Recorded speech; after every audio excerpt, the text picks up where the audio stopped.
galère, les vieux dans la misère, on n'en veut pas. On veut des travailleurs et pour un monde meilleur.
À moins d'être aveugle, on le voit tous les jours.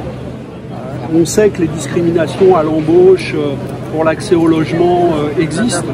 Et on sait malheureusement que cette habitude qu'on a prise de tolérer ça facilite dans de nombreux cas des dérapages et des violences policières.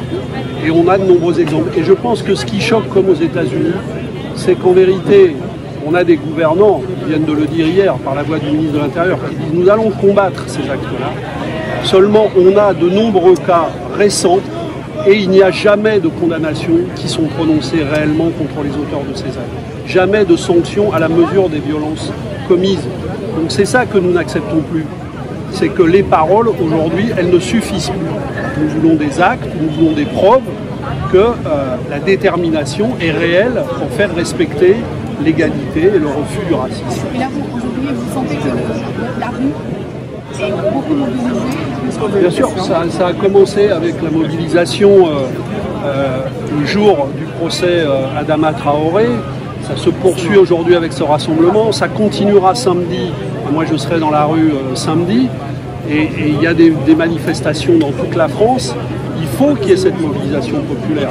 J'entends des commentaires qui comparent ça au mouvement MeToo. Effectivement, je crois que c'est une lame de fond maintenant qui se lève internationalement pour dire les mots ne suffisent plus, nous voulons des actes. Et même le contexte économique n'est pas en danger aussi. Mais bien sûr, parce que là aussi, la période qu'on vient de vivre et que nous continuons à vivre, elle a révélé l'ampleur des inégalités dans tous les domaines, la violence des inégalités. Donc quand la violence des inégalités est révélée avec une telle force et qu'elle s'ajoute à la continuation de violences inacceptables, eh bien la marmite déborde et tant mieux.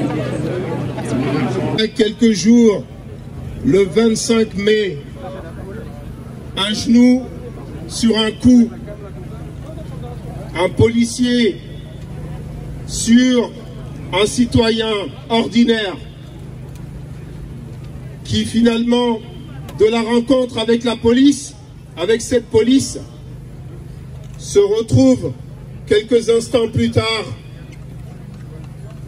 suffocant, asphyxié, mort.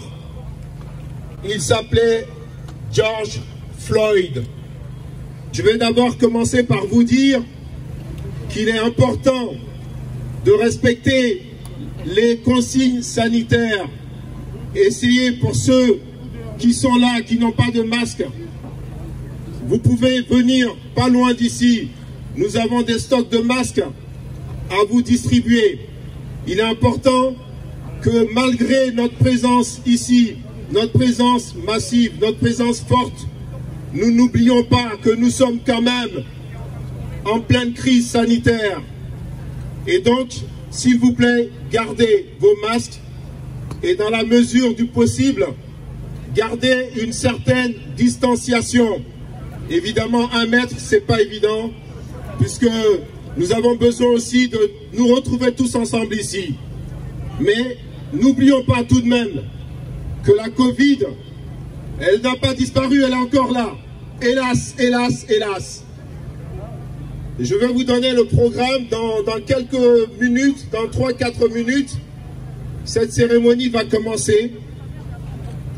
Nous allons observer 8 minutes de silence, 8 minutes 46 pour être précis. Il y aura des prises de parole. Il y aura un certain nombre de personnalités qui vont prendre la parole également. Il y aura des témoignages aussi de victimes, de parents, notamment de victimes des violences policières. Nous ne sommes pas là ce soir pour manifester contre la police. Nous sommes là pour témoigner. Nous sommes là pour nous recueillir. Parce que à des milliers de kilomètres de là, un homme est mort tout simplement parce qu'il était noir.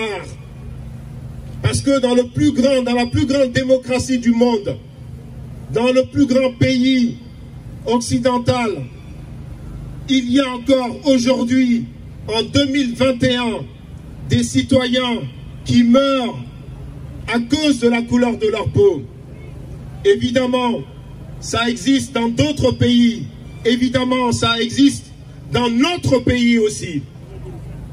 Je ne vais pas être très long parce que nous voulons respecter aussi notre chronogramme. Donc je vais tout simplement vous rappeler que nous sommes là ici également grâce à la mobilisation d'un certain nombre d'organisations dont je vais vous épeler les noms.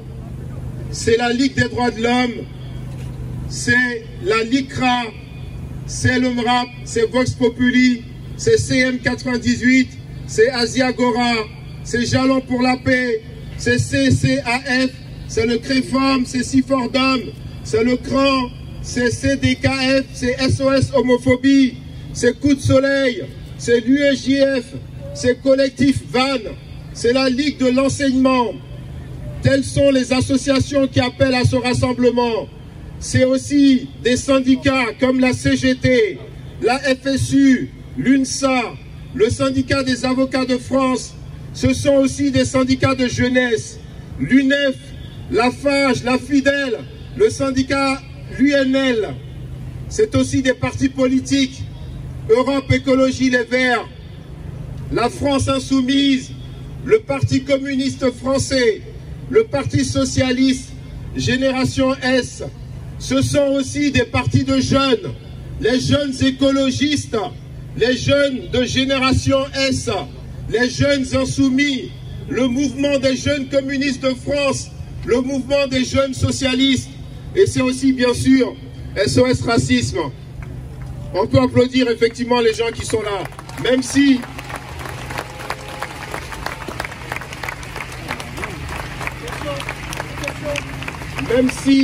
si nous sommes là pour nous recueillir, même si nous sommes là pour communier avec nos amis, nos frères américains, avec nos amis, nos frères du monde entier, nos sœurs du monde entier. C'est une émotion considérable, c'est un élan inédit, sans pareil. Et il est important que cet élan ne tombe pas. Il est important que dans notre diversité, nous considérions qu'un noir qui est mort, c'est l'affaire de tous, que les violences policières dans la police, dans la société, nous concernent tous. C'est notre affaire à nous tous. Ce n'est pas une question de couleur de peau. C'est tout simplement une question de respect, de dignité, de citoyenneté. Et c'est pour cela que nous sommes là, ici, place de la République, pour dire plus jamais ça, plus jamais ça, plus jamais ça. Merci d'être là.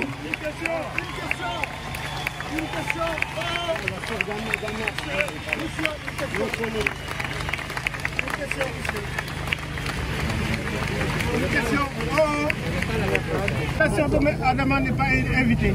Si elle a été invitée. Elle n'est pas là. Elle n'est pas là, mais elle a été invitée.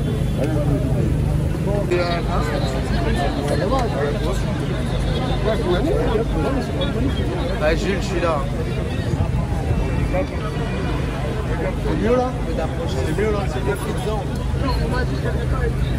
Je suis même pas sûr que ce soit là.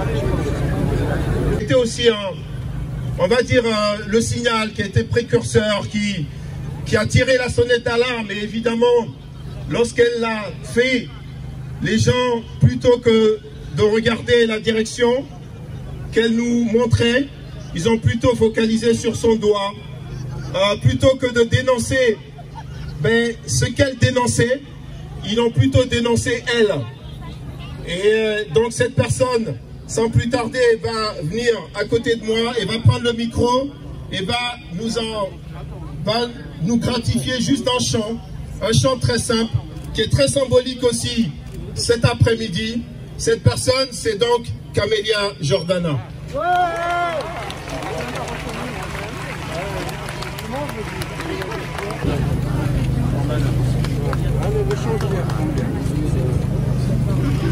Bonsoir à tous. Nous sommes très émus d'être ici et nous tenons à préciser que nous sommes ici en nos seuls et uniques noms, avec la complicité de aucun parti politique, simplement en nos noms, Sandrine Kaké, Jeanne Haddad, elle, Pomme, et on est ici pour rendre hommage et se connecter aux proches de George Floyd, à sa famille et à toutes les personnes concernées par la cause qu'on est tous ici présents pour défendre, pour laquelle on est tous ici. On va chanter une chanson à laquelle on tient énormément, qui est très à propos. Elle s'appelle We Shall Overcome. Et si vous voulez la chanter avec nous, vous êtes les bienvenus.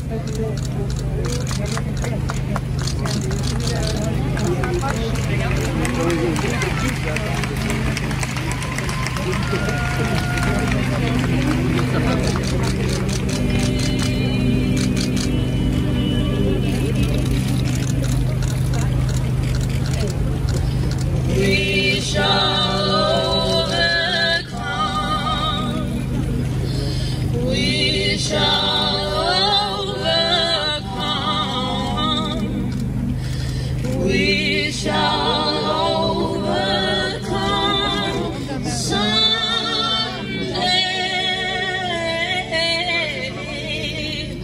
Oh, deep in my heart, I do believe we shall overcome someday.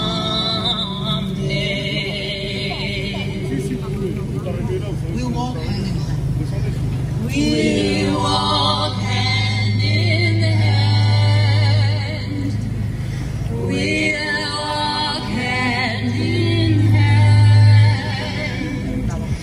We'll walk hand in hand someday.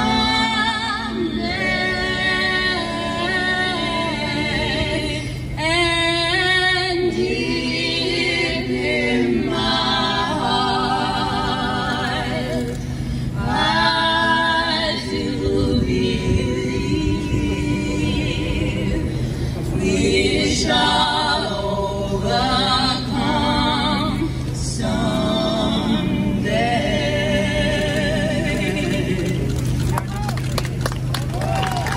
We are not afraid. We are not afraid. We are not afraid today.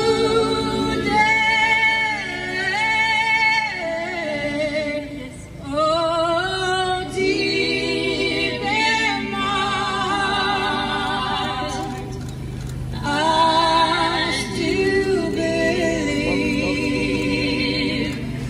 we shall overcome someday. We shall live in peace. We shall live in peace. We shall live in peace. We shall live in peace someday.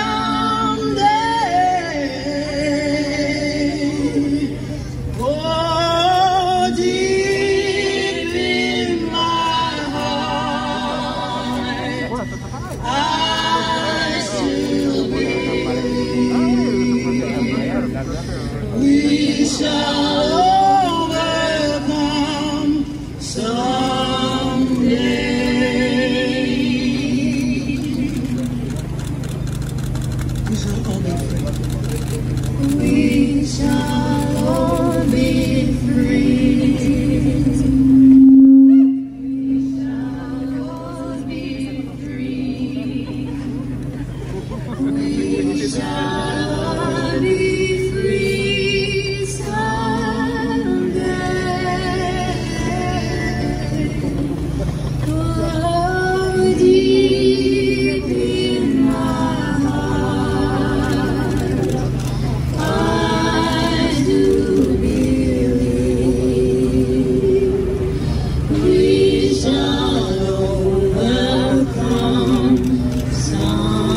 justement, on travaille, il n'y a pas que lui, là.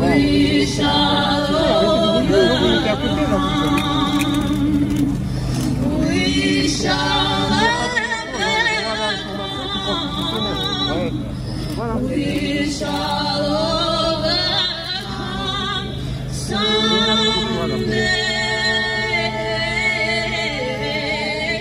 Oh, deep in my heart, I do believe. Regardez-moi, vous êtes pas sympa là, depuis tout à l'heure. Il m'a fait un peu une bouche là. Ben voilà, je suis pas le seul à me plaindre. Hein. J'avais rien à faire ici, moi. Non, mais oui, regardez, elle n'arrête pas de bouger.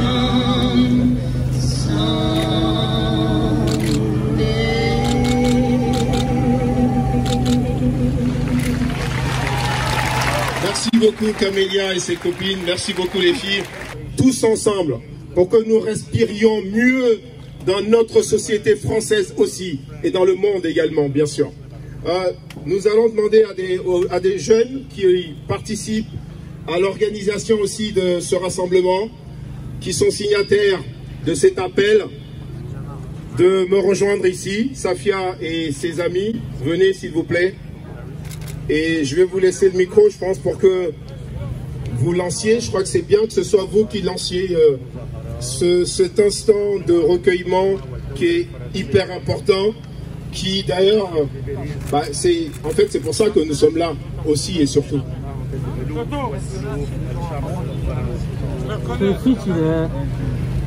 Bonjour à tous et merci d'être là.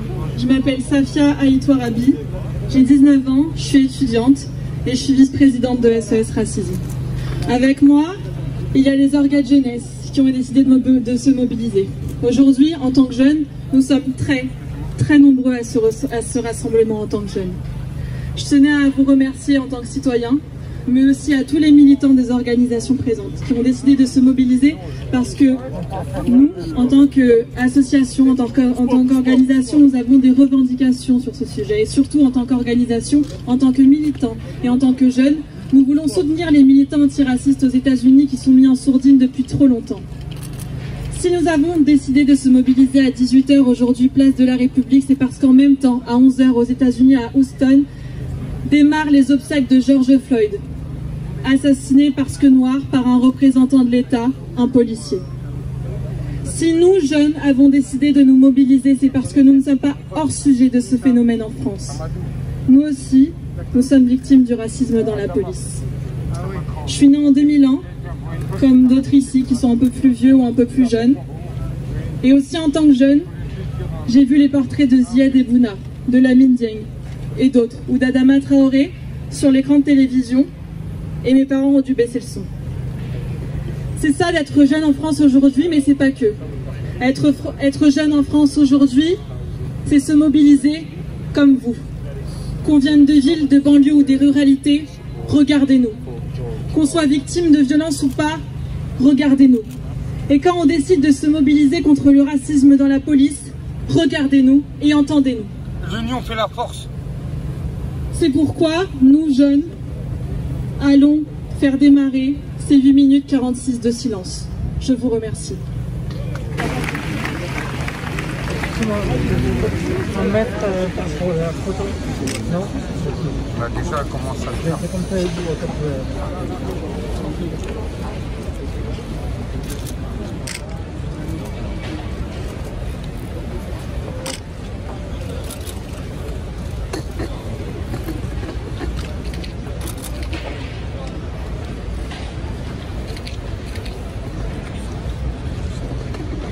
no puedo.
footballeur. Hein.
Merci, merci à tous.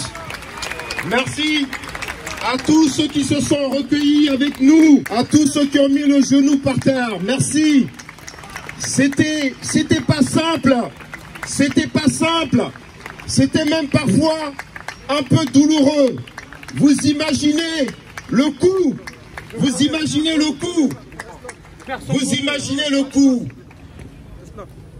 Merci en tout cas d'être là. Nous allons commencer les prises de parole. Ce sera des prises de parole très simples. À la mesure de ce rassemblement, à la mesure de cette cérémonie, dans la dignité, de manière sobre aussi, des mots simples pour dire pourquoi nous sommes là ici. D'abord, merci à tous pour votre présence. Comme on l'a rappelé, en ce moment même, George Floyd est enterré aux États-Unis. Et si George Floyd est enterré, c'est parce que malheureusement, nous vivons encore à une époque où des individus estiment que la couleur de peau peut être un crime et que donc ceux qui la portent peuvent être tués. Parce que c'est bien de cela dont il s'agit lorsque l'on pense à George Floyd. Nous sommes ici en soutien de celles et ceux aux États-Unis qui luttent contre le racisme, parfois contre leur propre État, parfois contre leur propre président, qui joue une partition bien différente. Nous sommes ici parce que aux États-Unis, le racisme, nous l'avons vu, tue. On ne lutte pas contre le racisme par confort ou par coquetterie.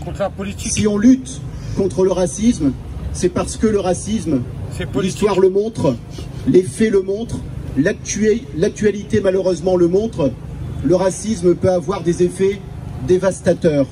Secondaire. Cette situation est une situation qui, on le sait, est une situation enquistée dans les sociétés, ancrée dans les sociétés. Entre parenthèses. La racine du racisme plonge très loin dans les siècles et elle plonge très profondément dans les consciences. En sous-marin. Et cette actualité que nous voyons aux États-Unis n'est pas sans rapport avec ce que nous vivons en France.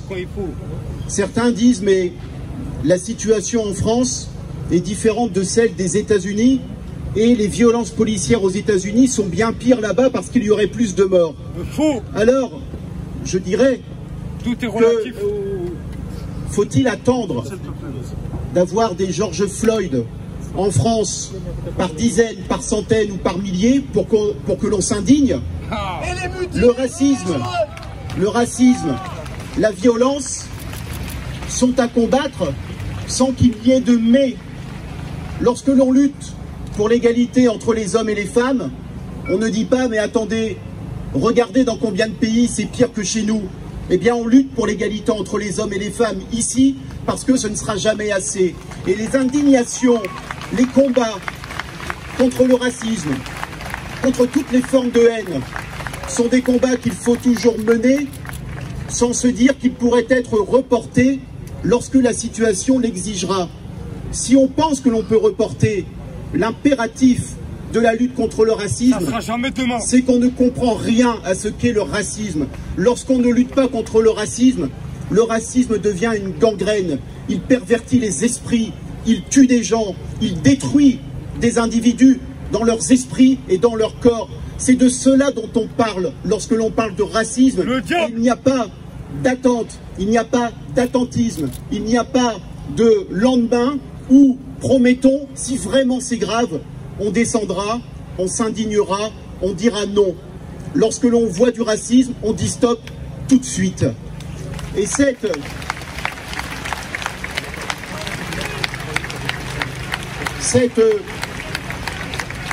impératif, on l'a vu, puisque nous citions Camélia Jordana, est un impératif qui est dur à entendre, manifestement dans la société française. Quand on veut dénoncer le racisme, il faut éviter de commencer par dénoncer ce qui dénonce le racisme.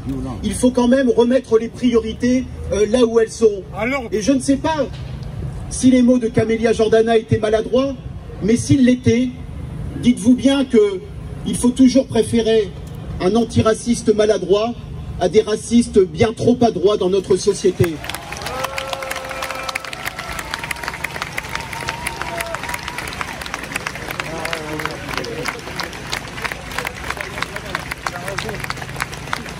On le sait, et je suis de tendance bavarde, malheureusement pour vous, mais je vais terminer par parler de la situation des violences policières et du racisme dans la police. Nous avons un problème en France. C'est ainsi. Il y a une avalanche de révélations ces dernières semaines. Ces révélations sont graves parce qu'on est en train de parler d'un corps de l'État. On est en train de parler d'un corps qui a le monopole de la violence légitime. Ça n'est pas rien. La demande d'avoir une police irréprochable peut être désagréable à entendre, mais dites-vous bien que ce qui est encore le plus désagréable, ça n'est pas lorsque l'on vous dit « vous êtes raciste ». Ce qu'il y a de plus désagréable, c'est lorsqu'on est frappé par le racisme. Parce que c'est vers ces gens que nos pensées doivent aller, ça me concerne aussi directement, je dois dire, c'est ces impératifs qu'il faut savoir mettre en œuvre. Les violences policières qui ont défrayé la chronique entraînent une mobilisation de la jeunesse, tout comme le racisme dans la police, parce que les violences policières ne concernent pas n'importe qui. Quand on parle d'Adama Traoré, lorsque l'on parle de Lamine Dieng, lorsque l'on parle de Théo Louaka, lorsque l'on parle de Malik Oussekine, si on remonte encore dans le temps, et si on parle de bien d'autres, évidemment ce ne sont pas les seuls à être victimes de violences policières, mais tout de même, comment peut-on accepter qu'il y ait ces situations à répétition où ce sont des personnes d'origine maghrébine, subsaharienne, qui sont frappées par ce fléau? Nous devons dire stop. Et lorsque la jeunesse descend dans la rue pour dire stop, je pense que, eh bien, il faut l'accompagner, il faut la soutenir, parce qu'il ne faut jamais être contre les mouvements qui demandent plus d'égalité, plus de dignité. Je vois beaucoup de personnes qui condamnent ce qui se passe dans la rue, et je sais pourquoi elles condamnent. Parce qu'il y a parfois de la malveillance, parce qu'il y a aussi de la peur. Je la connais bien, cette peur, de personnes qui pensent qu'au final, ces gens qui manifestent lorsqu'ils sont trop bronzés, eh bien c'est quelque part la barbarie qui rentre dans Paris. Eh bien c'est aussi cela qu'il faut avoir en tête, c'est aussi cela à quoi l'on est confronté. Je terminerai en disant que le ministre de l'Intérieur a apporté des réponses hier dans une conférence de presse.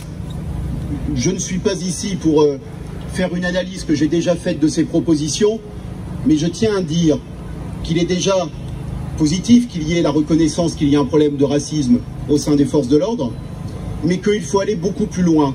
Il est normal pour les citoyens de demander que la police soit irréprochable. Il est normal pour les citoyens de se dire qu'ils doivent être considérés, traités à égale dignité. C'est une demande minimale et je m'étonne que l'on puisse s'en étonner. Eh bien, c'est ces exigences-là qu'il faut savoir remettre dans l'agenda public, dans l'agenda politique. Je sais que nous pouvons compter sur une grande partie des Français. Vous le montrez aujourd'hui en étant massivement présents sur la place de la République. Je pense que les années qui viennent de s'écouler ont été très dures pour l'antiracisme, pour les mouvements en faveur de l'égalité. Eh bien, lorsque l'on voit des réveils de la conscience, des mobilisations, normalement, ça doit nous rendre heureux. Ceux qui ne sont pas heureux doivent vraiment s'interroger sur la conception qu'ils ont de notre pays et des relations entre les individus. Lorsque des gens manifestent contre le racisme, je suis content. Eh bien, aujourd'hui, je le suis en vous voyant, même si l'actualité est malheureusement tragique, mais nous nous battons pour que plus jamais il n'y ait à poser le genou pendant 8 minutes et 46 secondes, parce que nous sommes en 2020, et lorsque nous disons que nous sommes des pays des droits de l'homme, lorsque nous disons que la civilisation est aboutie dans nos pays, eh bien il faut le montrer, il faut être exigeant et faire en sorte que plus jamais, ni aux États-Unis, ni en France, ni ailleurs, il n'y ait de George Floyd ou il n'y ait de personnes qui décèdent parce qu'elles sont passées malheureusement sous les coups de ceux qui, encore une fois, estimaient que leur couleur de peau ou que leur religion était un crime. Je vous remercie. Merci Dominique Sopo, merci. Merci pour ces mots très forts. Merci à vous aussi pour votre mobilisation. On applaudit, on vous applaudit, applaudissez-vous. Merci vraiment d'être là. C'est très important d'être là aujourd'hui pour témoigner de notre solidarité, de notre exigence de démocratie et d'égalité de tous les citoyens. Merci beaucoup. Nous allons entendre des témoignages. Nous allons entendre des témoignages très simples de familles de victimes du rapport à la police. Je vais demander à Éléonore, à Esther de venir me rejoindre ici. À la famille Oussekine aussi, la famille de Malik Oussekine, notamment son cousin. Dominique Sopo vous parlait de Malik Oussekine dans les années 80, c'était en 86.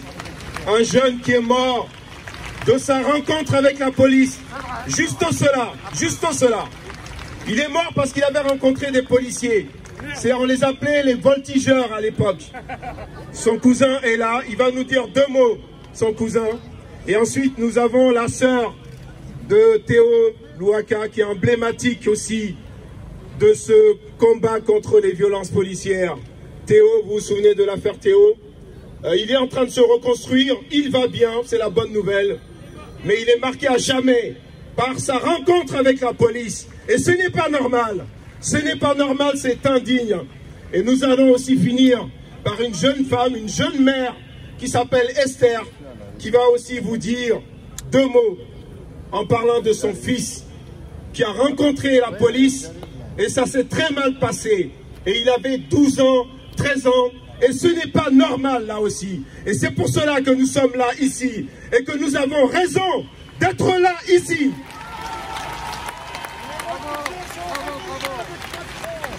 On va peut-être commencer, même si Malik Oussekine c'était en 86, Mais on va quand même commencer peut-être par le témoignage d'Esther, qui a un peu le trac.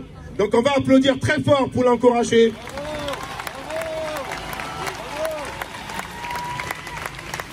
Esther.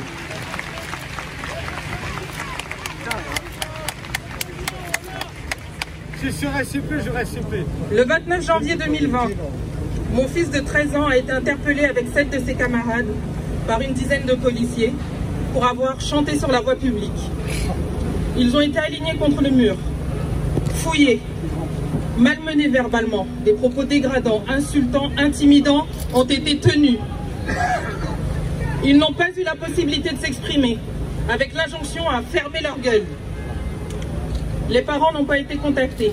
Nous n'avons eu vent de l'événement que le lendemain, par le collège qui avait récupéré les carnets de correspondance. J'ai tout de suite souhaité avoir des explications quant à la procédure menée. J'ai voulu savoir pourquoi. Pourquoi mon fils et ses amis ont été brutalisés psychologiquement. Pourquoi des adultes censés représenter la loi ont insulté des enfants. Pourquoi mon fils n'a pas été respecté ce jour-là. J'ai dû expliquer à mon fils qu'il avait le droit d'être traité avec respect et dignité. J'ai dû expliquer à mon fils qu'aucune institution n'était autorisée à maltraiter les individus, même en cas d'infraction ou de délit. J'ai dû rappeler à mon fils et ses amis qu'ils étaient importants et que leur vie compte autant que celle des autres. J'ai dû être présente. J'ai dû être présente auprès de mon fils afin de pallier aux répercussions que cet événement aurait sur lui. Je parle à titre préventif aujourd'hui, car en tant que mère, que parents et éducateurs, nous restons persuadés que les drames que nous connaissons, ces drames que nous dénonçons, naissent de petits incidents comme celui-ci, qui, accumulés, donnent lieu à des situations qui peuvent être irréversibles. Alors non, non aux méthodes indécentes, non au contrôle aux faciès, non aux différences de traitement de faveur, non à la non-dignité de tout être humain.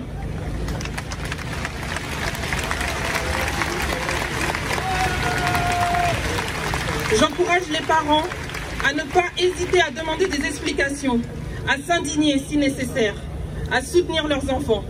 Je nous encourage à rappeler à nos enfants leurs droits et leurs devoirs, mais j'insiste sur leurs droits. Je refuse d'accepter que la vie de mon fils, de mes frères, neveux et leurs amis soit en danger simplement parce qu'ils sont noirs.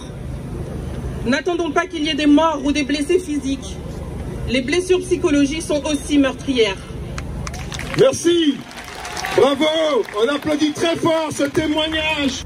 1986, mon cousin manifeste, se balade, il est lynché par des flics, on appelait les voltigeurs à l'époque, il s'appelait Malik Oussekine. Ils sont toujours là. À travers la France, à travers le monde, j'ai constaté que vous ne nous l'aviez pas oublié. Je vous remercie. Pourtant, depuis 34 ans, pas un seul mot d'excuse, pas un seul repenti de la part du gouvernement, ni de la part de ceux qui ont été élus. Oui, la police tue. Oui, malheureusement, la police tue. Qui doit perdre sa vie parce qu'il a volé un scooter, parce qu'il a chanté, parce qu'à un moment, il a voulu se révolter? Vous vous rendez compte si nous, quand on s'engueule, on finit par s'entretuer? Ce serait quoi notre société aujourd'hui? Ceux qui doivent nous aider, ceux qui doivent nous protéger, prennent la vie de nos cousins, de nos frères, de nos sœurs. Alors aujourd'hui, j'ai dit, Black Lives Matters! Black Lives Matters! Black Lives Matters! Black Lives Matters! Black Lives Matters! Black Lives Matters! Black Lives Matters! Merci à vous d'être là. Un mot. Malheureusement, demain on va déplorer d'autres morts. Restez lucides. Combattez. Depuis 34 ans, J'ai tout prêté SOS Racisme pour combattre. Depuis 34 ans, on n'est pas écouté. Alors aujourd'hui, aidez-nous!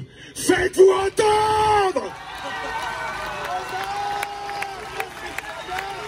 Merci. Merci, Dany. Il a gardé sa capacité d'indignation, comme nous tous ici. Nous tous ici, nous sommes indignés. Et cette indignation, s'il vous plaît, gardons-la. Elle est salutaire. Faisons comme Dany.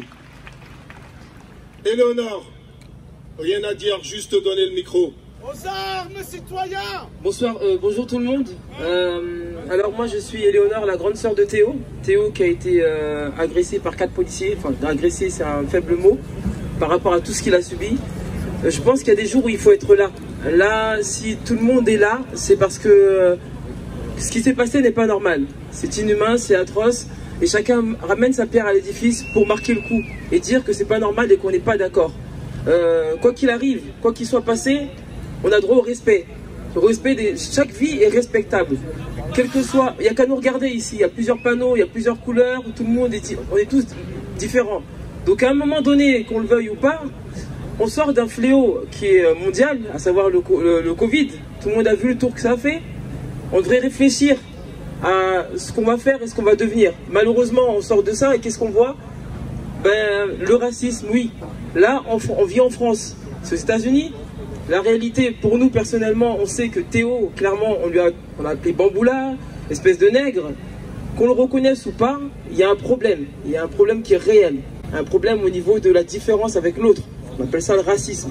Il est réel, il faut le reconnaître avant de changer les choses. Si on n'arrive pas à reconnaître ça, on ne peut rien faire. Ça ne sert à rien de se rassembler 10 000 fois, on ne changera pas les choses. Premier pas, c'est quoi? Oui, effectivement, on a un problème en France. Il y a un problème avec le racisme. Clairement, il faut le dire. Me dire, oui, la police n'est pas raciste, je peux l'entendre. Mais un policier qui est raciste, qui travaille avec l'uniforme, rend la police raciste. À un moment donné, il y a un travail à faire. Donc le racisme est un problème en France, c'est clair et net. Ensuite, par rapport à ça, chacun de nous porte un combat au quotidien.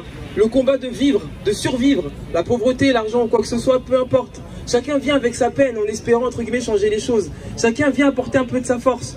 Ce qui serait bien, c'est qu'on reste unis face au même fléau. À savoir qu'on est là, on n'est pas là pour dire oui, je sais pas, je ramène mon problème.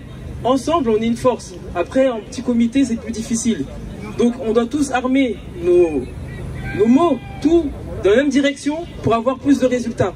Moi, ce que j'ai envie de vous dire, c'est que je suis venu parce que voilà, je pense qu'il faut être là, comme je vous l'ai dit. Mais malheureusement, je trouve qu'on oublie vite. À chaque fois, on se rassemble. Combien de fois cette dame, elle a vu des rassemblements? Combien de personnes elle a vu? Combien de fois vous êtes venus ici? Vous oubliez trop vite. Je suis désolé. Vous oubliez trop vite. Et oublier, c'est quoi oublier? Vous devez tous les jours continuer le combat. C'est interdit de venir à chaque fois, rester ici et crier. Je ne suis pas d'accord avec vous, moi. Je suis vraiment pas d'accord avec vous. Si on doit lutter contre le racisme, lutter contre tous les fléaux, c'est dans votre quotidien également. Si moi, mon frère dit un truc qui n'est pas normal, je lui dis stop. Si ma maîtresse, mon collègue, mon pôle, quelle que soit la personne, quand on entend ça, on dit stop. Voilà comment on va lutter contre les problèmes. Voilà. Et là, je pense qu'on viendra moins souvent ici.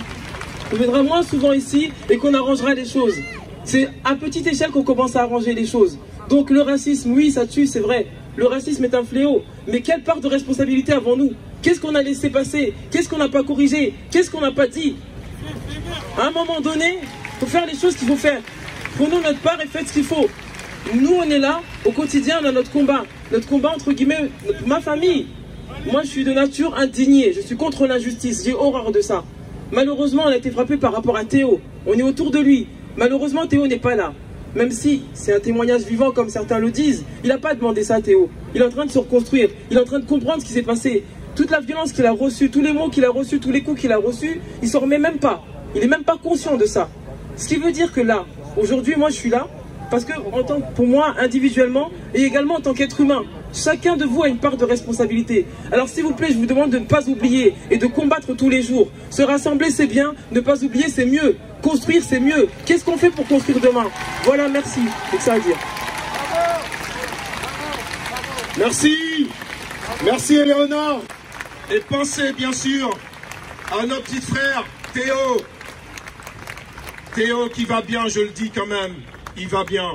Et grâce à vous tous, grâce à votre solidarité, grâce à tous ceux qui l'accompagnent, grâce à sa famille, grâce à nous tous, qui n'oublions pas que ce qui s'est passé avec Théo, eh ben, ça peut se reproduire encore et encore dans notre pays, pays des droits de l'homme. Je passe la parole à, je crois que c'est le dernier intervenant, c'est Aya Audrey, très bien, qui vient des Antilles, qui est emblématique aussi parce qu'il dirige une institution qui est une institution de mémoire. J'en dis pas plus. Jacques Martial.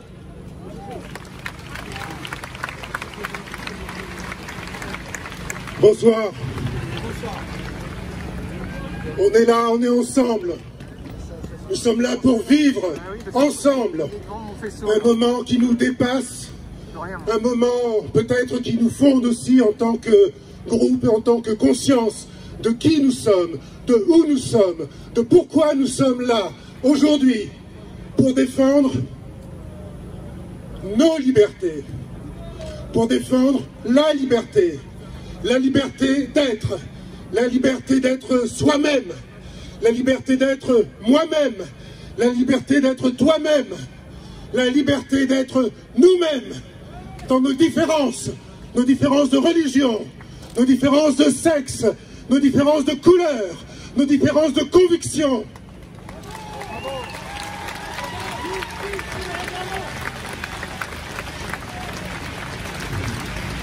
Nous sommes noirs, nous sommes blancs, nous sommes jaunes, nous sommes du nord, nous sommes du sud. Aujourd'hui, c'est le monde entier qui se lève pour dire que nous sommes une humanité et que cette humanité, son avenir, dépendent de nous et dépendent de nous uniquement, de notre engagement, de nos convictions, de notre engagement à chaque instant. C'est pour cela que nous sommes là.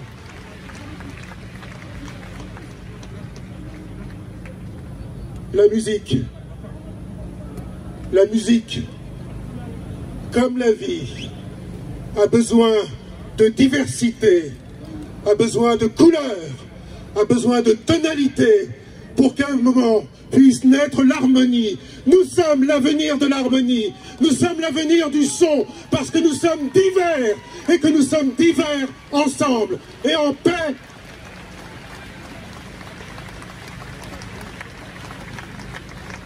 Alors, contre les violences, contre la violence qui veut détruire l'harmonie, qui est la négation même de l'harmonie, nous devons à chaque instant être conscients. La tolérance zéro vaut pour nous aussi. Non, je n'accepte plus d'entendre des propos, des blagues, des idées racistes contre qui que ce soit. Contre qui que ce soit. Ça n'est plus possible. Et il est aujourd'hui de notre responsabilité, de citoyens, de Français, de citoyens de ce monde, de porter cette conviction et de faire ce travail. C'est un travail quotidien. On vient de le dire, un travail quotidien, il nous incombe. C'est à nous de le faire. Nous le faisons déjà, nous continuerons de le faire jusqu'à ce que demain et ce monde d'après adviennent et que justice soit rendue au Adama, au Malik, au George, à tous ceux qui ont souffert de l'exclusion, qui ont souffert du racisme. Merci. Merci Jacques. Merci Jacques Martial. Merci Jacques Martial qui vient des Antilles pour être avec nous ici. La parole. Les femmes, on les Franchement, merci de m'avoir sauvé la vie parce que j'aurais été... Non, j'aurais pas été... Ok, très bien. Donc Audrey, elle est cool. Je laisse la parole à Audrey Pulvar. Merci, mais je ne sais pas si vous savez là-bas que vous êtes aussi nombreux ici que là, que là, que là. Alors la place n'est pas remplie, mais vous êtes quand même très très nombreuses et nombreux et ça ça fait du bien. Bravo à vous d'être là. Je voulais dire à la famille de Théo, qui est là, que certes, des manifestations, on en a fait beaucoup et malheureusement, probablement, il va falloir en faire encore beaucoup. Mais Angela Davis, que beaucoup d'entre vous ici connaissent, dit encore aujourd'hui, parce qu'elle est encore au combat aujourd'hui, mais nous, quand on elle, enfin moi j'étais un petit bébé, nous quand nous manifestions pour la reconnaissance de nos droits, contre les milices blanches, contre l'État blanc américain, c'était pas un dimanche après-midi, c'était pas un rassemblement de temps en temps, c'était tous les jours, pendant des années. Résistance! C'est tous les jours, pendant des années. Résistance! Et nous ne pouvons pas baisser la garde, la preuve. Alors moi j'ai envie de vous dire, non, toute la police n'est pas raciste évidemment, mais oui, le racisme existe aussi dans la police. Or, nous attendons de la police qu'elle soit irréprochable. Le racisme dans la police, c'était Sharon, pas loin d'ici, en 1962. Le racisme dans la police, c'était, il y a 30 ans, l'assassinat, parce que c'en était un, l'assassinat de Malik Oussekine par les brigades de la mort, les voltigeurs de Pasqua et de Pandro. Et je rappelle à ceux qui sont peut-être trop jeunes ici, que quand Malik Oussekine est mort sous les coups des voltigeurs de Charles Pasqua, Robert Pandro, qui était ministre délégué, secrétaire d'État à ce moment-là, a dit à l'Assemblée nationale, lors des questions au gouvernement, si j'avais un fils sous dialyse, je l'empêcherais d'aller faire le con dans la rue la nuit. Et effectivement, nous qui étions là au combat à ce moment-là en 86, et la famille de Malik Oussekine, et tous ceux qui ont pleuré la mort de Malik Oussekine, attendent encore aujourd'hui les excuses de la police française pour cet assassinat.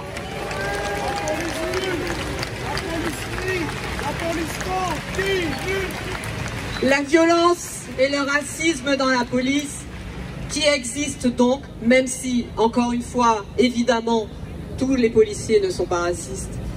C'était, il y a 15 ans, Zied et Bouna, pour lesquels nous attendons encore les excuses de la police.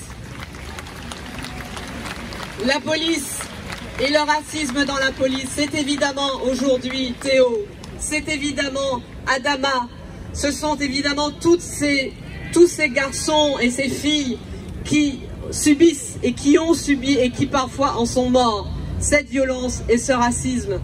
Mais c'est tous les jours l'impossibilité pour beaucoup d'entre nous ici de sortir simplement sans ces papiers, pour le cas où on se ferait contrôler. C'est tous les jours du contrôle aux faciès, c'est tous les jours du harcèlement, c'est tous les jours des propos déplacés, c'est tous les jours un tutoiement qui n'a pas sa place dans le rapport entre un policier et un citoyen. Et cela, Monsieur Castaner, cela, Monsieur Édouard Philippe, cela, Monsieur Jacob, qui dit que la violence policière n'existe pas en France, eh bien ce n'est pas acceptable. Et tous les jours, nous devons dire que ce n'est pas acceptable, et ce n'est pas acceptable non plus dans la bouche des Zemmour et compagnie, car ils sont nombreux, qui ont table ouverte, micro ouvert, matin, midi et soir dans les médias. Or, la liberté de parole, ce n'est pas la liberté de dire n'importe quoi, ce n'est pas la liberté d'insulter, ce n'est pas la liberté d'appeler à la haine.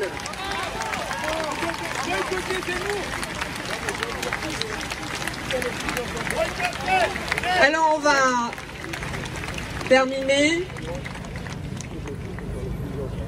avec ce grand élan que nous vivons.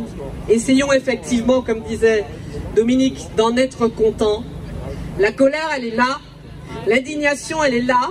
Elle est intacte. La mobilisation, elle doit être intacte tous les jours. Mais soyons aussi heureux d'être aussi nombreux ce soir et d'être encore aussi nombreux à dire non au racisme, non aux violences policières et oui à un pays dans lequel vivre ensemble, faire ensemble, ça a un sens. Merci à tous. Justice pour les victimes du racisme et des violences policières, quels qu'ils soient. Merci. Alors, oui, merci beaucoup Audrey Pulvar, merci. Merci Audrey. Nous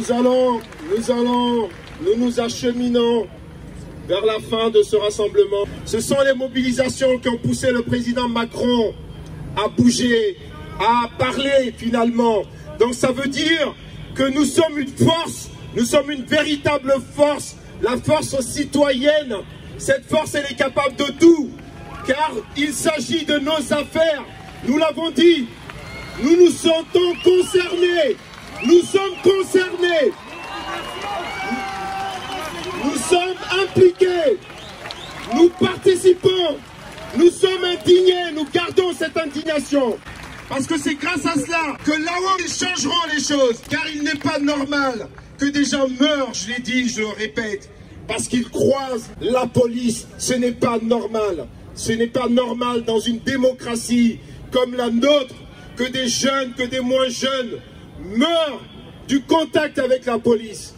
Et ce que nous avons lancé depuis quelques mois, voire même pour certains depuis des années, et depuis ces quelques jours, depuis le 25 mai, qui a une portée universelle, qui a une portée planétaire. Il faut que cet élan demeure et que cet élan aille très très très loin. J'étais en train de regarder des SMS que j'ai reçus. Les amis africains qui sont là me disaient, n'oubliez pas aussi de dénoncer les violences en Afrique. N'oubliez pas de dénoncer aussi cela.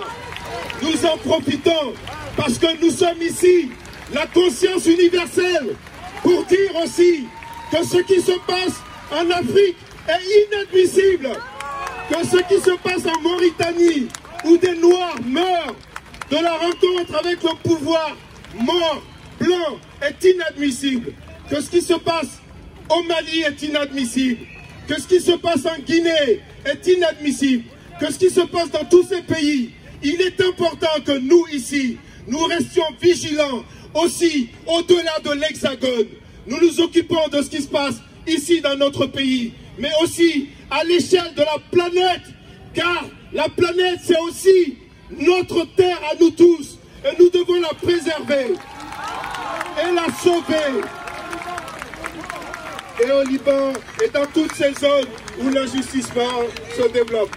Merci à tous. S'il vous plaît, rentrez s'il vous plaît de manière simple, pacifique. Dominique va conclure en disant un mot, mais s'il vous plaît, pas de grabuge. Là, ce rassemblement est digne, ce rassemblement est extraordinaire, est formidable. Gardons cette dignité, fermeté, intransigeance, mais pacifisme aussi. Nous sommes pacifiques. Merci beaucoup d'avoir assisté à ce rassemblement qui, je pense, et tout à l'heure on me demandait, mais d'où viennent ces gens qui sont sur la place, qui sont-ils? Je dis, ben, ce sont des Français de toutes les origines, de toutes les couleurs de peau et autres, de toutes les religions, de tous les âges, de toutes les conditions sociales, parce que lorsqu'on veut lutter contre le racisme, il faut que l'ensemble de la société se mette en mouvement. Le racisme, c'est l'affaire de tous, tout le monde n'y est pas touché de la même façon, bien évidemment, mais c'est l'affaire de tous, c'est l'affaire de l'ensemble des citoyens. Et lorsque une personne noire est tuée, c'est l'affaire de tous. Lorsqu'un juif est tué, c'est l'affaire de tous. Lorsqu'un arabe est tué, c'est l'affaire de tous. Lorsqu'un musulman est tué, c'est l'affaire de tous. Lorsqu'une personne est tuée parce qu'elle serait ceci ou cela, c'est l'affaire de tous, parce qu'on ne peut pas admettre que ce poison-là se distille dans la société. Et vous savez, Audrey Pulvar vient d'en dire quelques mots sur la question de la liberté d'expression. Ceux qui nous disent mais on ne peut plus rien dire à cause des antiracistes, à cause de ceux qui luttent contre l'homophobie, à cause de ceux qui luttent contre le sexisme. Mais Que se disaient ces gens-là avant, entre eux, toute la journée, pour ne plus pouvoir rien dire lorsqu'on leur dit qu'on ne peut pas exprimer le racisme, l'homophobie et le sexisme? Mais quelle journée devaient avoir ces gens? Eh bien, peut-être que, en disant qu'on ne peut pas le dire, peut-être que ces personnes auront à nouveau des conversations intéressantes et des conversations qui les obligeront à réfléchir sur ce qu'est l'humanité. Et je terminerai parce que nous sommes encore pendant les funérailles de George Floyd en disant ceci. Des personnes ont beaucoup glosé sur la vie de George Floyd, qu'il aurait été ceci ou qu'il aurait été cela. On connaît ces processus dès lors que le racisme est dénoncé. Mais George Floyd, il était ceci, il était cela. Mais quelque part, ça ne m'intéresse pas. Parce que George Floyd, il était avant tout quelque chose. C'était un être humain. Et à un être humain, on ne fait pas ça et c'est tout. Merci. Merci pour votre présence nombreuse. Merci pour votre présence nombreuse. Et comme le disait Ibrahim, nous allons donc prononcer la fin de ce rassemblement. Évidemment, pour des raisons sanitaires qui sont importantes, on demandera aux gens de ne pas rester trop longtemps à des distances qui sont, on va dire, en dessous des distances sociales du moment, et d'essayer de faire en sorte que la place s'éclaircisse assez rapidement. En tout cas, merci à vous. Je pense que c'est en montrant ces beaux visages de la France, d'une France mobilisée, parce que ceux qui font honneur à la devise de la République française, ce ne sont pas ceux qui beuglent sur le fait que la France subit du grand remplacement ou je ne sais quoi. Ceux qui font honneur à la France sont ceux qui sont ici, sur la place de la République, et qui font en sorte que sa devise liberté, égalité, fraternité devienne une devise effective pour tous et partout. Merci, merci.